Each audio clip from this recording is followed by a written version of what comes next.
E aí, beleza? Hoje eu queria conversar um pouco sobre agentes de IA. Mais especificamente, você que está com dificuldade de entender o que exatamente é agente de IA. Porque é uma palavra que, obviamente, está sendo muito utilizada aí pelos marqueteiros, pelas pessoas no LinkedIn. E eu acho que é aquele tipo de situação em que você tem uma palavra que originalmente significa uma coisa, mas porque as pessoas estão usando ela para explicar alguma outra coisa, o significado original está sendo modificado. Bom, eu vou explicar melhor o que eu quero dizer. Para você ter uma ideia, antes de eu comentar qualquer coisa aqui, se você tiver em dúvida do que é agente, eu recomendo fortemente que você dê uma olhada no blog da Anthropic, que é responsável pelo Claude, que é uma das LLMs mais famosas que a gente tem hoje em dia. Lá tem um post que é Building Effective Agents. Isso aqui é uma boa referência para você dar uma explorada no que realmente é um agente. Mas eu vou tentar explicar de uma forma bem simplificada aqui, para tentar deixar um pouco claro. Vamos lá. O que é um agente? Um agente, ou melhor dizendo, o que não. Eu vou explicar o que não é um agente. Acho que vai fazer mais sentido. Imagina só que você tem uma situação que você. Vou pegar um exemplo bem tosco, assim. Você quer utilizar a inteligência artificial para gerar posts no LinkedIn. A propósito, não faça isso. Tá ficando horrível o LinkedIn e LinkedIn pune posts com AI, então não faça isso. Mas tá, vamos lá. Então, o usuário, a tarefa que o usuário quer fazer é gerar posts para o LinkedIn. LinkedIn. LinkedIn. Tá.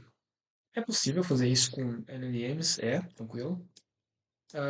Vamos pensar aqui nos passos que a gente precisaria dar em termos de lógica mesmo, para estruturar o processo de geração de posts do LinkedIn.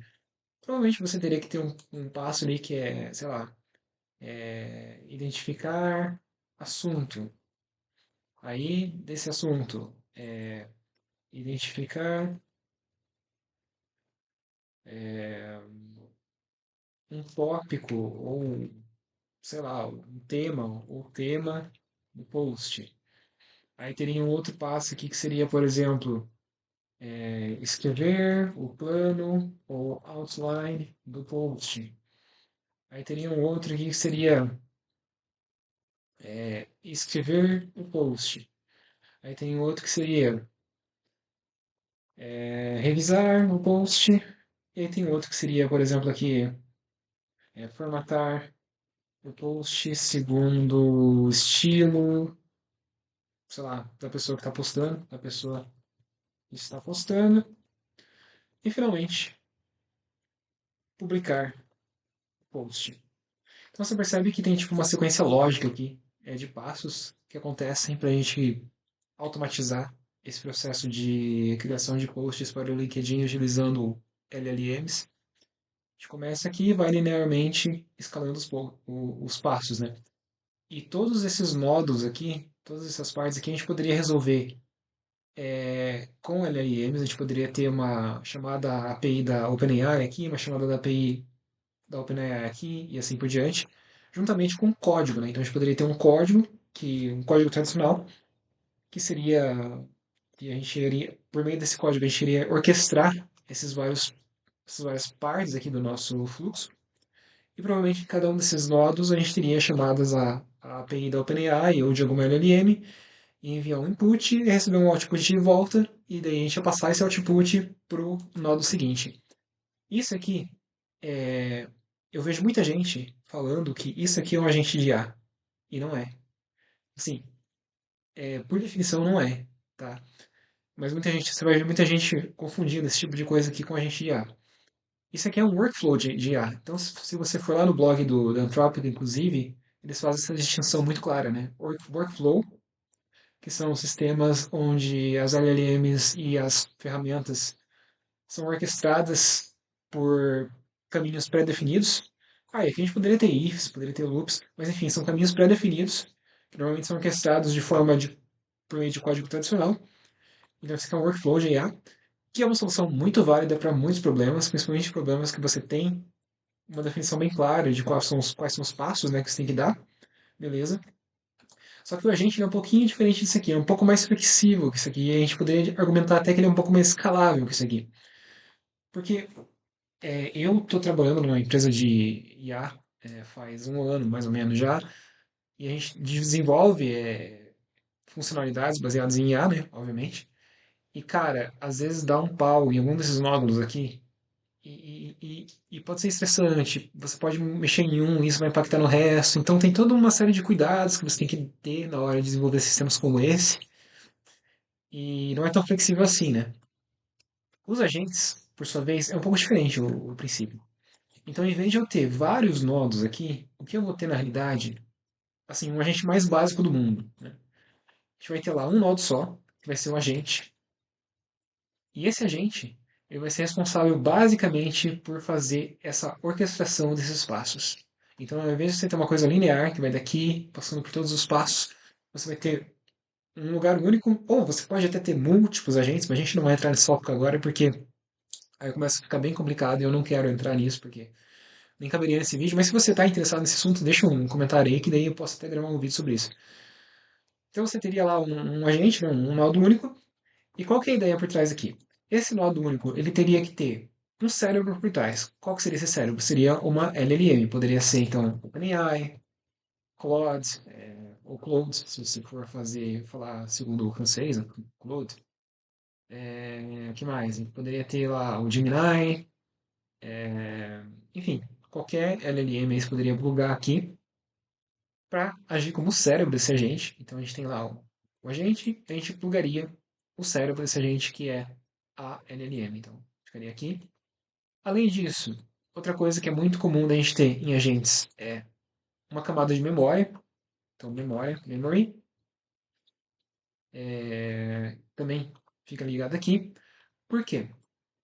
Eu já vou explicar o porquê na realidade. Deixa eu só falar da outra camada que eu vou ter aqui e eu já explico o porquê da memória. E finalmente, uma terceira componente aqui do agente seriam as tools, ou em outras palavras, ferramentas. Tá. Qual que é a lógica por trás aqui? Provavelmente a gente vai ter um input aqui, um input que é gere post em LinkedIn, que vai estar ligado aqui, e vai ter um output, né? Output, que é post gerado e publicado no LinkedIn. Então esse aqui é o output do nosso agente. Então esse aqui é como funcionaria. Basicamente é parecido aqui, né? Aqui a gente poderia ter esse input bem parecido também, e esse output bem parecido.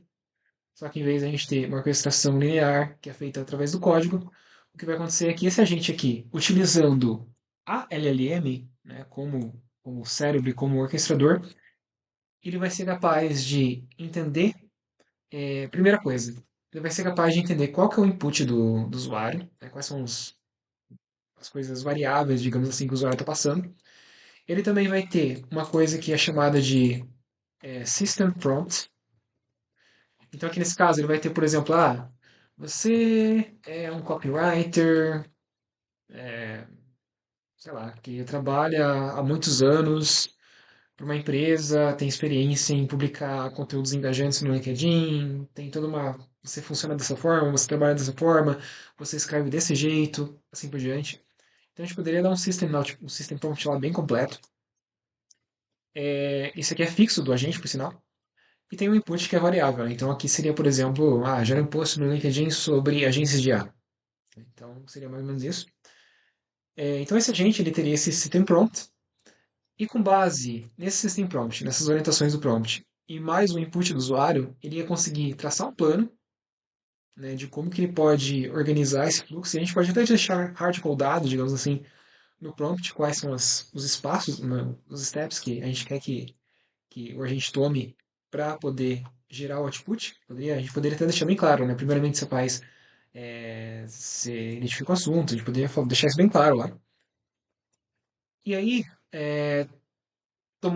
definindo esses passos, o agente, por conta própria, digamos assim, utilizando a LLM, né, como cérebro para poder fazer isso, ela iria saber quais tools, quais ferramentas esse agente poderia chamar para resolver um problema específico. Então aqui quando a gente fala tools, é no plural, a gente tem várias tools. A gente pode ter uma tool aqui que vai ser justamente a tool de identificar o assunto, a gente pode ter uma tool aqui que vai ser identificar um tema, a gente pode ter uma tool aqui que vai ser escrever o plano do post, A gente vai ter uma tool aqui que é escrever o post. Inclusive, essas tools aqui podem ser outros agentes. Então, o agente ele pode chamar outros agentes. Então, aqui, por exemplo, o agente identifica lá no plano dele que ele tem que identificar o assunto. Então, ele vai ter acesso a essas ferramentas, essas tools. Provavelmente ele vai pegar e vai chamar aqui, ó, essa tool de identificar o assunto. Isso aqui vai dar para ele uma resposta. E qual que é o pulo do gato? Lembra que eu falei da memória? Tendo memória, ele vai poder salvar esses passos intermediários, à medida que ele for cumprindo aquilo, na memória. Por quê? Porque ele pode sempre consultar. Essa memória ela passa a fazer parte desse contexto. Né? O System Prompt está lá, que é parte do contexto. O input do usuário está lá, que é parte do contexto. E a gente tem a memória aqui também, que é uma parte do contexto. Né? Então, na medida que ele vai efetuando os passos, identificando que ele está chegando mais próximo de completar aquela tarefa, ele vai salvando essas informações, né, esses passos intermediários da memória, e vai chegar algum momento que ele vai perceber que está tudo lá na memória, e aí ele simplesmente vai definir assim, ah não, está tudo ok aqui, tá certinho, né, o que eu preciso, eu posso então gerar o output, então poderia ter lado, uma tool final aqui, deixa eu conectar essas tools aqui só para fazer mais sentido. Aqui, aqui, aqui também. E aí teria uma tool final lá que é essa daqui, né? Formatar o post segundo o estilo ali. E isso aqui, eu estou tratando essas tools como se fossem chamadas a LLMs, né? Mas essas tools, na realidade, pode ser uma interação com o LinkedIn da vida, né? Então a gente pode ter uma tool aqui, que é uma tool que fala com a API do LinkedIn. Por quê? Porque essa tool da API do LinkedIn vai ser a última tool, a última ferramenta que se a gente publicaria, ou melhor dizendo, que utilizaria, que seria que quando todo o post já tivesse sido feito e escrito, ele ia só mandar essa instrução, né, para usar eu estou me enrolando tudo aqui agora, né? Usar essa ferramenta do LinkedIn para fazer a publicação do post, e é isso. Então aqui na realidade a gente nem teria esse output, né? Esse output poderia ser só uma mensagem no Telegram, no WhatsApp, uma notificação do sistema que você está utilizando, só para confirmar que foi notificado. Mas você entende que por que que tá tão hypado essa questão dos agentes? Porque acaba sendo uma coisa muito flexível. Então, em vez de você ter que fazer uma coisa mais rígida, um processo mais rígido, linear, como ocorre aqui, ou não necessariamente linear, mas mais rígido mesmo, que você tem que dar manutenção com código e tudo mais, o agente, por ele ter essa flexibilidade, por ele utilizar LLMs para orquestrar as coisas, ele acaba sendo um pouco mais flexível nesse sentido. O trade-off, obviamente, tudo tem trade-off, né? Nada é de graça na computação, na tecnologia, nada é de graça. O problema disso daqui é que você tem bem menos determinismo, né? Querendo ou não, esse processo que a gente tem aqui, ó, ele é muito mais determinístico.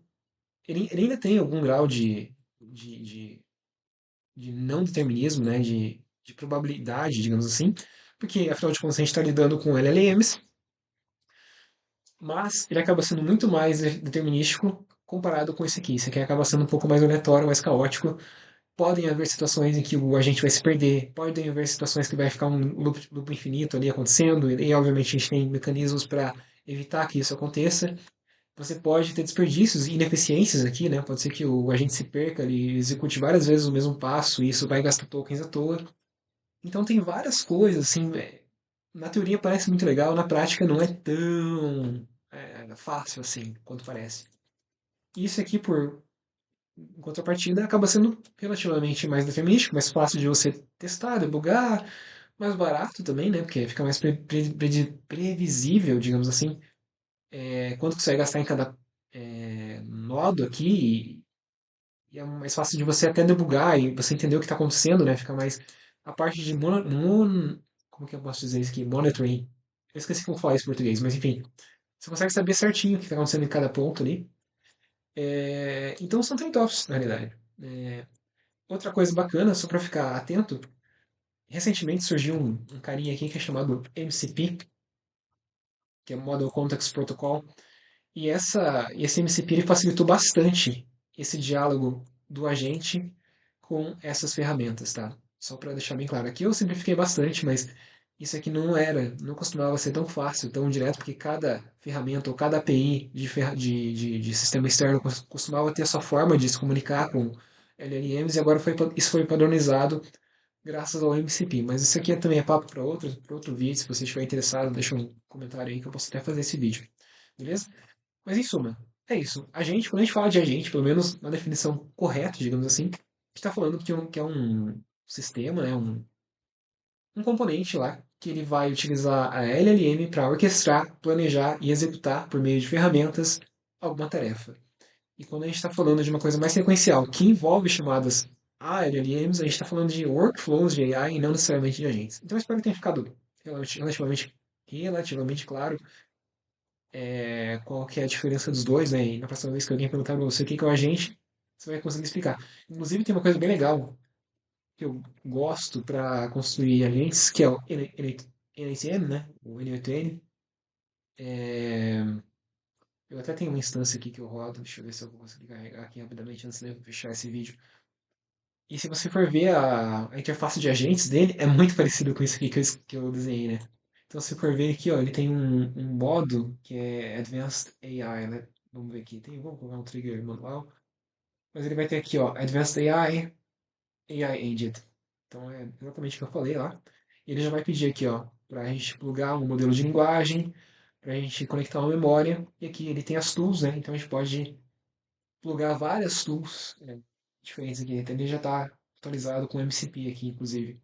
Isso aqui é bem legal. Posso até fazer um vídeo disso aqui mais pra frente, né? Se você estiver interessado, deixa um comentário aí que eu posso fazer.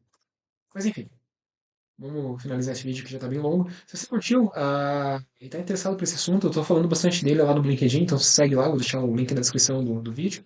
E é isso. Espero que você tenha gostado. Falou, valeu, até mais. Tchau, tchau.